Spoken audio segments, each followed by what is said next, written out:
Assalamualaikum warahmatullahi wabarakatuh. Perkenalkan, nama saya Muhammad Haikal Hazik dengan NIM 2205020087 dengan materi Adat Istiadat Mata Kuliah Tamadun dengan dosen pengampu Dr. Raja Suzana Fitri. Tujuan saya membuat video ini adalah untuk memenuhi konten digital yang Ibu berikan. Baik, yang pertama saya akan menjelaskan pengertian adat istiadat. Pengertian adat istiadat adalah bentuk budaya yang mewakili norma, nilai, tradisi, dan kebiasaan bersama dari suatu kelompok.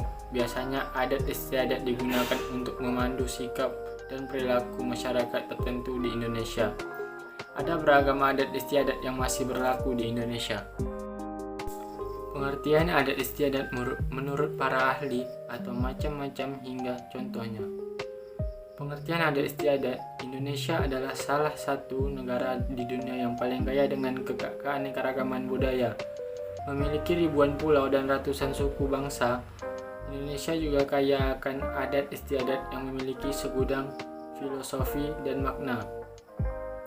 Adat istiadat ini tentu menjadi warisan yang harus dipelajari dan dilestarikan agar tak hilang di gerus zaman.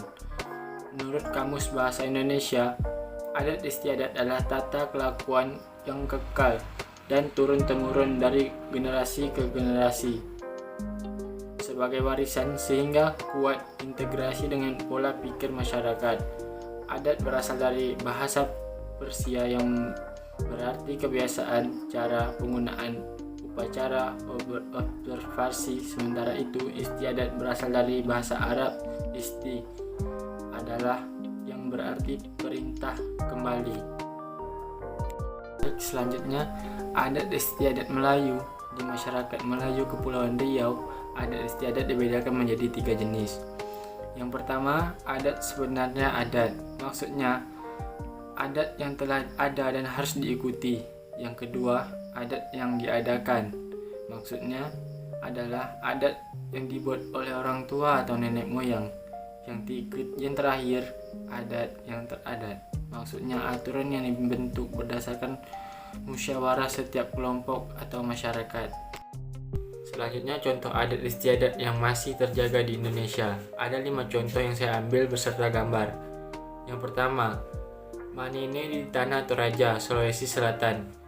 Tradisi Manene merupakan cara masyarakat Toraja menghormati para leluhur. Menurut mereka, roh mereka tidak pernah meninggalkan keluarganya, maka dari itu mereka punya tradisi untuk memandai dan mengganti pakaian untuk dibawa pulang ke rumah. Biasanya manene dilakukan setelah panen besar pada Agustus.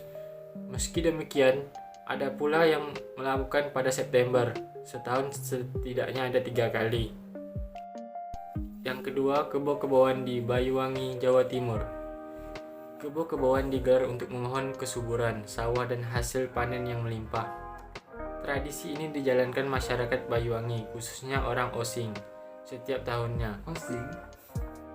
Kamu bisa melihat kebo-keboan di daerah Al-Malang dan Alian pada tahun 10 Muharram atau Suro. Acara ini dimulai dengan menggerakkan orang yang kesurupan roh gaib untuk dibawa ke rumah kebudayaan kebo-keboan. Terakhir akan ada Dewi Kesuburan dan Dewi Sri menaburkan benih pada padi untuk para petani dan kebo. Baik, yang ketiga, Omed-Omedan di Bali. Omed-Omedan menjadi tradisi pemuda Banjar Kaja, Desa Pakraman, Sesatan, dan Pasar. Dalam menyambut pergantian tahun baru, acara ini sudah dilakukan sejak abad ke-18 Masehi. Omed-Omedan bukan tradisi ciuman seperti yang terlihat di media sosial, melainkan saling tarik-menarik. Tradisi ini hanya boleh dilakukan oleh anggota baru, masuk perguruan tinggi hingga yang belum menikah. Bagi yang sudah berhalangan dilarang masuk ikut serta. Baik, yang keempat, Rambu Solo di Tanah Toraja, Sulawesi Selatan. Tanah Toraja memang banyak memiliki tradisi unik, apalagi berhubungan dengan kematian. Bagi mereka, Rambu Solo menjadi ritual yang harus dilakukan saat ada yang meninggal. Kalau tidak dilakukan, mereka percaya arwahnya akan memberikan kemalangan kepada orang yang ditinggalkan. Sebelum ritual dimulai, orang yang meninggal hanya akan dianggap sakit. Mereka akan merawatnya dengan memberikan sesaji seperti makanan, minuman, rokok, sirih, atau lainnya. Biasanya Rambu Solo akan diadakan pada Juli dan Agustus. Baik, yang terakhir, upacara adat perkawinan masyarakat Lingga, Singkep, dan Senayang. Melayu dan Islam adalah dua hal yang berbeda. Namun demikian, Islam bagi orang Melayu bagaikan darah dagingnya.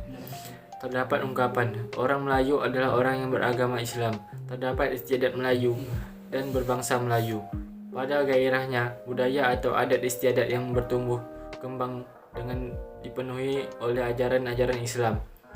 Salah satu di antaranya adalah adat upacara perkawinan. Selain sebagai sebuah permata sosial, perkawinan juga merupakan proses. Sebagai suatu proses, perkawinan harus dilakukan secara bertahap dan berurutan. Berikut adalah tahapan-tahapan dalam upacara perkawinan. Ada 11 tahap perkawinan orang Melayu Lingga. Yang pertama merisik, yang kedua meminang, yang ketiga mengantar tanda, yang keempat berandam, yang kelima akad nikah, yang keenam bertepung tawar, yang ketujuh berinai, yang ke-8 berarak dan bersanding, yang ke-9 mandi-mandi, yang ke-10 berunut, dan yang terakhir makan di depan pelamin. Baik, segitu saja materi yang dapat saya sampaikan. Terima kasih. Assalamualaikum warahmatullahi wabarakatuh.